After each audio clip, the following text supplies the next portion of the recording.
अब कैसे हो जाएगा ना यहाँ पे, देखो दो वेक्टर जो सॉरी दो टर्म्स अगर मल्टीप्लिकेशन में है, यहाँ पे मैंने मतलब मल्टीप्लिकेशन का साइन लिखा है, दो टर्म्स यहाँ पे अगर मल्टीप्लिकेशन में है और उनका वैल्यू अगर 0 से छोटा है मतलब नेगेटिव आएगा।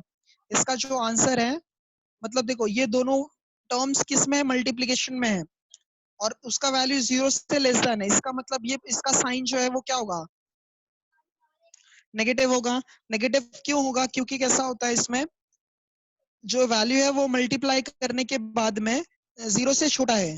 अच्छा आप लोग बताओ, देखो जब दो टर्म्स को हम लोग मल्टीप्लाई करते हैं तो वो नेगेटिव कब कब आने का चांसेस होता है, जब एक का साइन माइनस होगा और दूसरे का साइन प्लस होगा, क्योंकि माइनस इंटू प्लस क्या होता है, माइनस ही आता है। हमें ये कंडीशंस देखना है कि नेगेटिव आंसर्स कब कब आ सकते हैं। तो एक कंडीशन कब होगा, जब एक माइनस में होगा और दूसरा प्लस में होगा, तब क्या आएगा, नेगेटिव आएगा।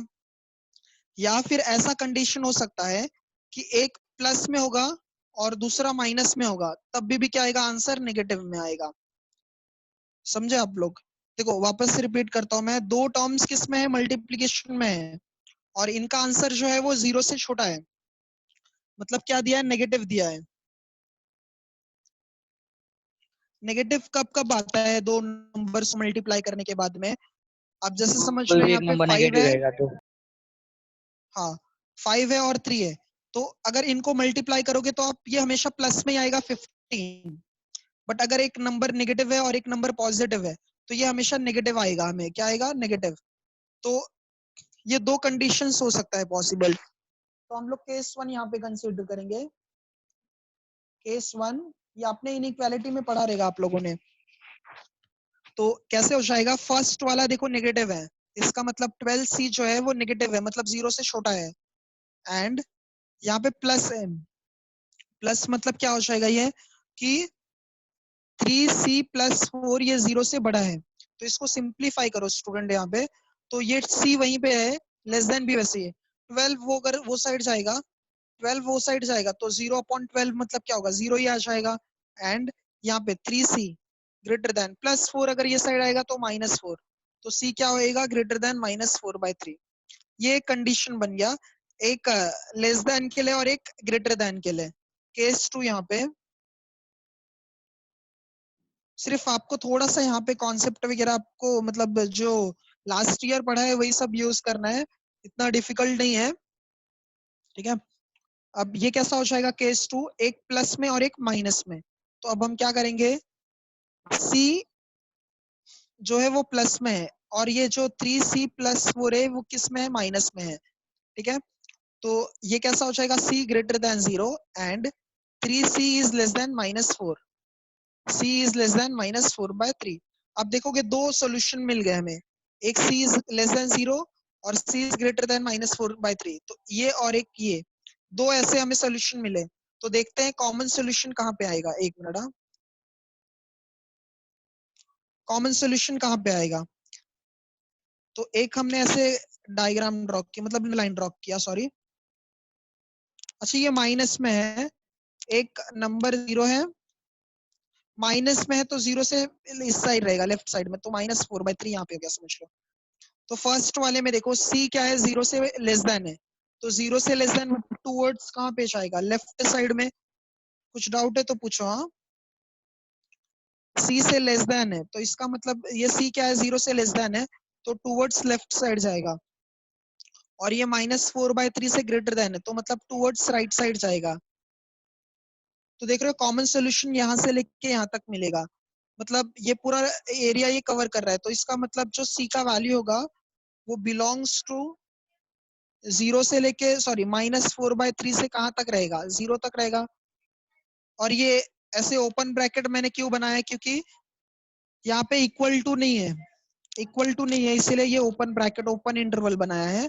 अब यहाँ पे C क्या है, 0 से बड़ा है, 0 से बड़ा रहेगा, तो एक मिनट, हाँ 0 से बड़ा मतलब राइट साइड रहेगा, ठीक है, राइट साइड में रहेगा। और -4/3 से लेस देन है तो ये लेफ्ट साइड में रहेगा। तो इन दोनों में देखो कॉमन सोल्यूशन नहीं मिल रहा है, इन दोनों में कॉमन सोल्यूशन नहीं मिल रहा है, इसलिए ये पॉसिबल नहीं होगा। ठीक है, इसलिए ये पॉसिबल नहीं होगा। तो ये जो इसका सी का रेंज होगा वो कहां से कहां तक होगा, -4/3 से 0 तक होगा। तो therefore value of C belongs to -4/3 से 0। अगर आप नंबर लाइन पे भी देखोगे, अगर ये 0 है, ये -4/3 है, तो 0 से लेफ्ट साइड में है, मतलब ये कुछ ऐसे एक्सिस बनता है। 0 से लेफ्ट साइड में -4/3 है, देख रहे हो यहाँ पे। तो ये सेकंड क्वाड्रेंट में आएगा और ये क्या बनेगा, ऑब्ट्यूज एंगल बनेगा, ये ऐसे वैसे। ठीक है, तो सी का वैल्यू कहां से कहां तक आएगा, -4/3 से लेके 0 तक आएगा। कुछ डाउट है क्या इसमें कैलकुलेशन में? सर सर ये जो हाँ हाँ बोलो। ये जो इक्वेशन है ना 12c open bracket 3c plus 4, हाँ हाँ तो उसके बाद में हाँ। आपने कैसा मतलब डिटर्मिनेंट का मतलब वो ट्रायंगल लिया था? हाँ सर। अच्छा, वो तो क्रैमर्स रूल से सॉल्व किए थे। हाँ सर, तो इससे मतलब मैं क्या बोल रहा हूँ कि क्वाड्रेटिक इक्वेशन है ये, उससे सीधा हम लोग हाँ, वेविकर मेथड नहीं लगा सकते क्या डायरेक्ट? डायरेक्ट मेथड यूज कर सकते हो आप लोग, बट कैसा हो जाएगा ना, यहाँ पे कैसे फैक्टर नहीं मिलेगा ना अपने को। 12 का ऐसा फैक्टर, 12c का ऐसा फैक्टर जिसको माइनस करने के बाद 6c आना चाहिए। तो फैक्टराइजेशन मेथड तो इसमें नहीं यूज होगा, फॉर्मूला मेथड यूज करके कर सकते हो। तो सर बट डायरेक्ट उसके लिए भी, लेंगे तो चलेगा ना? हाँ बट डायरेक्ट लोगे तो कैसे, वो इक्वल टू आता है वो हमेशा साइन, इसीलिए हम लोग ना वैल्यू ऑफ डिस्क्रिमिनेंट कैलकुलेट कर दिए। ये कंडीशंस याद रखो, इजीली हो जाएगा। आप डायरेक्ट भी कर सकते हो, आप अपने मेथड से भी, कोई और मेथड से भी कर सकते हो, ये क्वाड्रेटिक इक्वेशन नहीं है। सो आप कोई और मेथड से भी कर सकते हो, बट ये कैसा, ये जो पार्ट हमने किया ना, ये हमने 11th स्टैंडर्ड में पढ़ा है। सो इसकी वजह से ये मतलब ये आना चाहिए, हाँ आप लोगों को ये सॉल्यूशन सेट फाइंड करने आना चाहिए।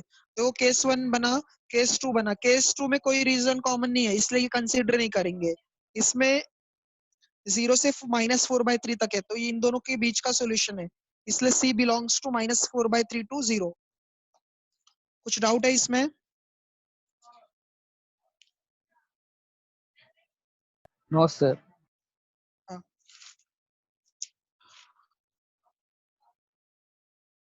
हाँ, फैक्टराइजेशन से करोगे तभी भी इक्वल टू 0 ही आएगा, बट कैसा, इक्वल टू 0 नहीं लिखने का, इनइक्वालिटी हो जाता है वो।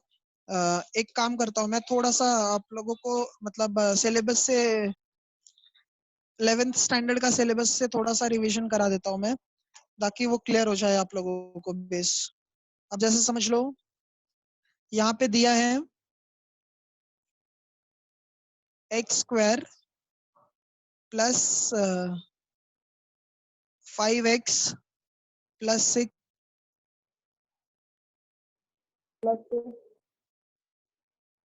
Less than 0।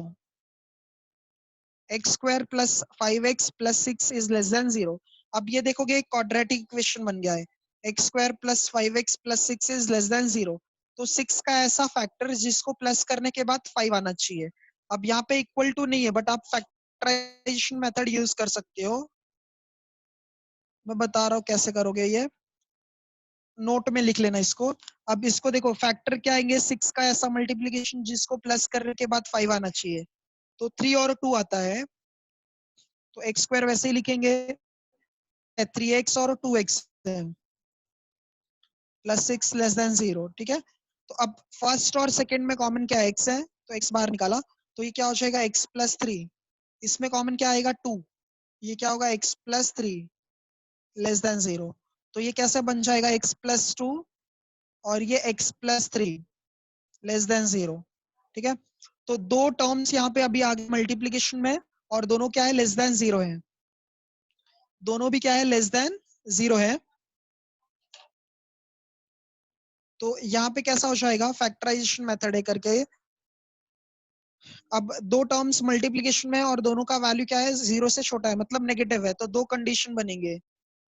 फर्स्ट केस में फर्स्ट वाला पॉजिटिव रहेगा और दूसरा वाला नेगेटिव रहेगा, और दूसरा कंडीशन जो है उसमें फर्स्ट वाला नेगेटिव रहेगा और दूसरा वाला जो है वो पॉजिटिव रहेगा। तो यहाँ से निकालेंगे वैल्यू, x ग्रेटर देन -2 आ जाएगा, यहाँ पे x लेस देन -3 आ जाएगा, यहाँ पे x is greater than, sorry less than -2, यहाँ पे x इज ग्रेटर देन -3। तो अब इसका नंबर लाइन अगर ड्रॉ करोगे, एक -2 है और एक -3 है, तो ध्यान से देखो, इसमें -2 से बड़ा होना चाहिए, तो -2 से बड़ा मतलब राइट साइड में जाएगा, और -3 से लेस देन है तो वो कहाँ पे जाएगा, लेफ्ट साइड में जाएगा। -3 से लेस देन है तो ये कहाँ पे जाएगा, लेफ्ट साइड में। तो देखो दोनों अपोजिट डायरेक्शन में जा रहे हैं, तो दोनों का कॉमन सोल्यूशन नहीं है, इसलिए यहाँ पे नॉट पॉसिबल हो जाएगा वैल्यू। अब ये कंडीशन के लिए देखो, -2 से क्या है, लेस देन है। देखो -2 है और -3 है, -2 से लेस देन मतलब कहाँ जाएगा, लेफ्ट साइड में, और -3 से क्या आएगा, ग्रेटर देन, तो ये कहाँ पे जाएगा, राइट साइड में। तो देखोगे ये कॉमन सोल्यूशन मिलेगा दोनों के बीच में, तो इसका जो रेंज होगा वो -2 से लेके -3 के बीच में होगा x का। आप समझाइए अच्छे से।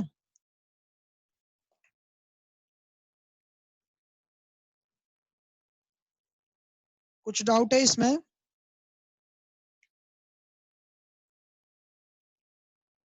हाँ हाँ, तो फैक्टराइजेशन मेथड से भी आप लोग कैलकुलेट कर सकते हो। इसमें c आ जाता है, इसीलिए हम लोग उसको दूसरे मेथड से सॉल्व किए थे। अच्छा, नेक्स्ट सम क्वेश्चन नंबर, एक मिनट,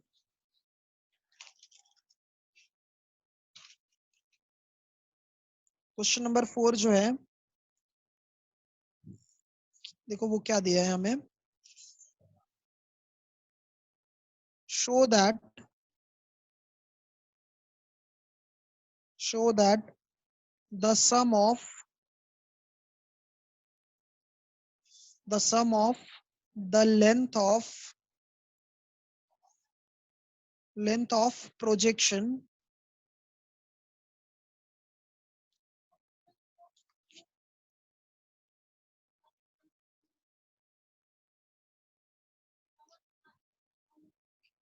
हाफ, इफ आप बोलो।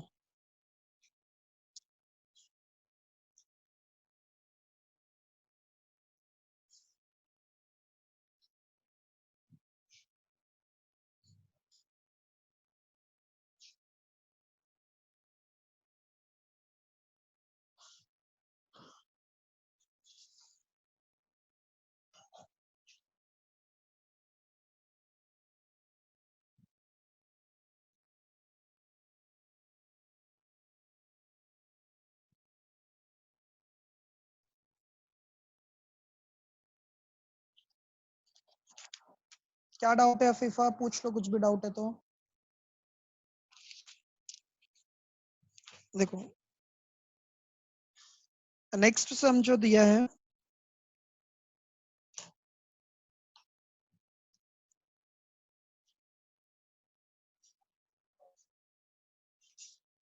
Show that the sum of length of projection of p I cap q j cap r k cap on the coordinate axis. अच्छा, sum किसका, projection का, सम किसका, projection का, कहाँ पे, कोऑर्डिनेट एक्सिस के लिए। कोऑर्डिनेट एक्सिस तीन मतलब यहाँ पे हो जाएंगे, एक्स एक्सिस, वाई एक्सिस और जेड एक्सिस। अच्छा, अगर आप लोगों को फॉर्मूला याद होगा तो कैसे, अगर हम समझ लो इसको ए बार से रिप्रेजेंट करते हैं, let a bar equals to, अच्छा कोई नहीं, a bar equals to p i cap q j cap r k cap, p i cap q j cap r k cap, ठीक है। और पी का वैल्यू हमें 2 दिया है, क्यू का वैल्यू हमें 3 दिया है, और आर का वैल्यू हमें 4 दिया है। हमें ये प्रूव करना है ना कि इनका जो लेंथ ऑफ प्रोजेक्शन होगा कोऑर्डिनेट एक्सिस से, उसका जो वैल्यू आएगा वो 9 आना चाहिए। क्या आना चाहिए, 9 आना चाहिए। अच्छा, तो हम फॉर्मूला कैसे लिखते थे, अगर समझ लो एक स्टैंडर्ड यहाँ पे लिख रहा हूं मैं, projection of A bar on B bar, projection of A bar on B bar, तो उसका फॉर्मूला क्या था, ए बार डॉट बी बार, जिसके ऊपर होता है वो उसका मैग्नीट्यूड नीचे रहता है, magnitude of b bar, projection of A bar on B bar. तो क्या फॉर्मूला लिखते थे, a bar dot b bar upon mod of b bar, ऐसे लिखते थे। अब कोऑर्डिनेट एक्सिस मतलब एक्स एक्सिस पे, वाई एक्सिस पे और जेड एक्सिस पे, तीनों पे निकालना है। तो देखो यहाँ पे कैसे लिखोगे, प्रोजेक्शन ऑफ एक्स एक्सिस के लिए, एक्स एक्सिस के लिए कैसे लिखोगे, projection of A bar on x axis, projection of A bar on x axis.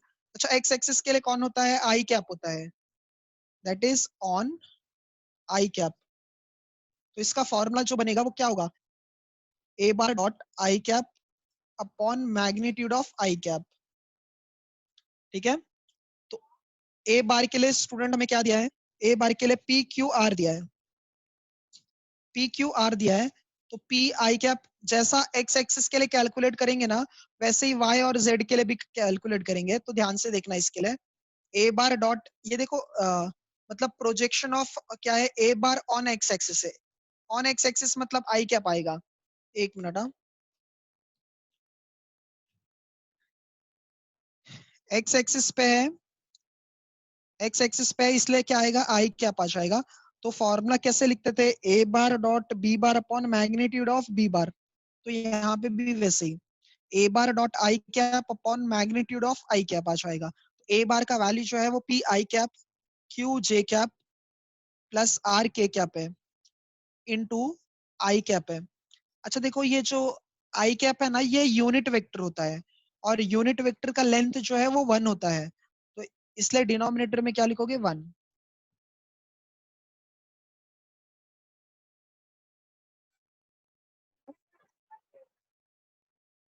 इसमें कैसा होगा, आई कैप के साथ मल्टीप्लाई हो जाएगा। अब देखो, ए बार का वैल्यू हमने सब्स्टिट्यूट किया, आई कैप क्यों, क्योंकि ये कौन सा एक्सिस के लिए कैलकुलेट कर रहे हो, एक्स एक्सिस के लिए। तो यहाँ पे इनटू आई कैप आ जाएगा, और ये यूनिट वेक्टर है, यूनिट वेक्टर मतलब इसका लेंथ जो है वो 1 होता है, तो यहाँ पे 1। अच्छा, डॉट प्रोडक्ट है ना, दो वेक्टर्स के बीच में डॉट है, तो आई कैप के साथ मल्टीप्लाई होगा, जे कैप नहीं है, के कैप भी नहीं है, तो वो 0 0 हो जाएंगे, जो है वही मल्टीप्लाई होते हैं, हमेशा याद रखना।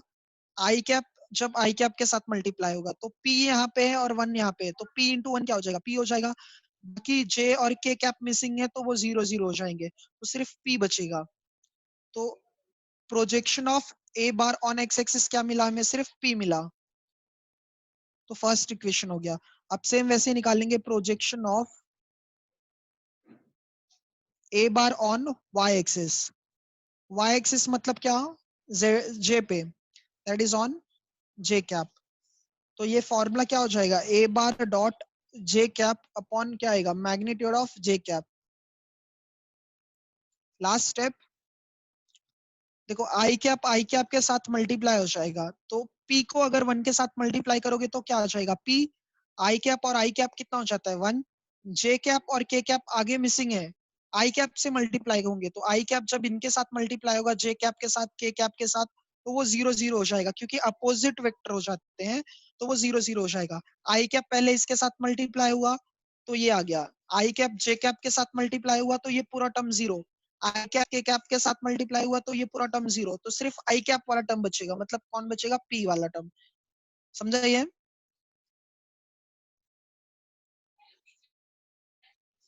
हाँ, थैंक यू। अब देखो, वापस वैल्यू पुट करो, ए बार के लिए क्या है, P i cap q j cap और are k cap into J cap है upon magnitude of j cap, मतलब मैग्नीट्यूड हमेशा यूनिट वेक्टर 1 ही होता है, हाँ याद रखना। आई कैप जे कैप के कैप अगर कभी भी यूनिट वेक्टर आते हैं तो वो हमेशा 1 आता है। अच्छा, अब इसमें जे कैप है ना, तो सिर्फ जे कैप वाला मल्टीप्लाई होगा, बाकी सब तो 0 0 हो जाएंगे। तो क्यू अगर 1 के साथ मल्टीप्लाई होगा तो सिर्फ क्या आएगा, क्यू। ये दूसरा पार्ट हो गया। तो एक्स एक्सिस के लिए निकाला, एक मिनट, हाँ, काफी लाइट आ रही है। एक्स एक्सिस के लिए निकाला, उसके लिए पी आया, वाई एक्सिस के लिए क्या आया, क्यू। एक मिनट, हाँ,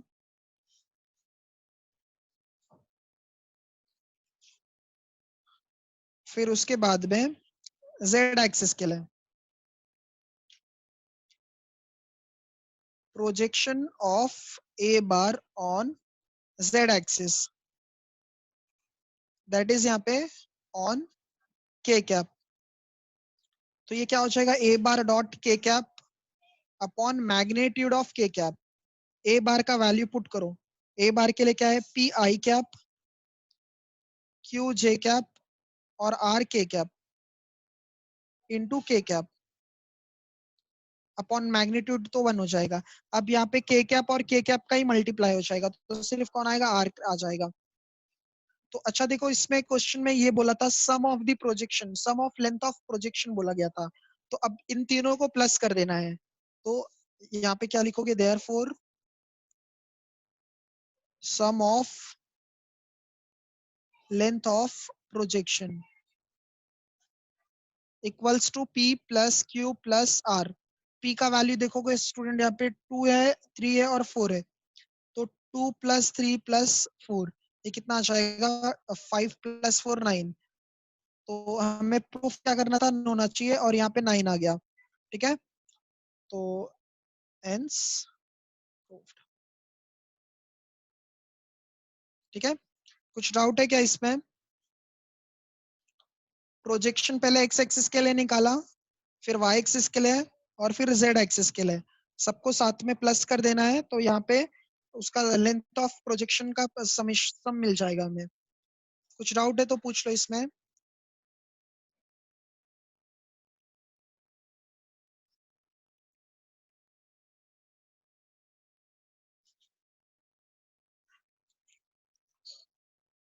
अच्छा ठीक है, सो हमारा 5.3 जो है ना, उसमें question number 1, question number 2, question number 3, question number 4 और क्वेश्चन नंबर 11, ये 5 क्वेश्चंस हो गए हैं। तो नेक्स्ट टाइम हम लोग ट्राई करेंगे कि ये एक्सरसाइज कंप्लीट हो जाएगी करके। और हाँ, आप लोग भी कैसे साथ में ना प्रैक्टिस किया करो सम्स वगैरह, या जब भी मैं हम लोग मतलब सम सॉल्व कराता हूँ मैं, तो आप लोग भी मतलब सिर्फ ऐसे बैठ के ही लेक्चर्स वगैरह ध्यान मत दिया करो, साथ में नोटबुक और पेन वगैरह भी रखा करो हमेशा। ठीक है, और फिर इसके बाद में नेक्स्ट टाइम हम लोग देखेंगे कि ये मतलब एक्सरसाइज कंप्लीट कर लेंगे। और फिर आप लोग क्या काम करना, 5.1 और 5.2 एक्सरसाइज प्रैक्टिस कर लेना अच्छे से। ठीक है, तो फिर कमिंग वीक में इसका हाफ पार्ट का मतलब टेस्ट वगैरह हो जाएगा आप लोगों का। ठीक है, ठीक है संकेत ओके हाँ सर सर, थैंक यू हाँ थैंक यू एवरीवन।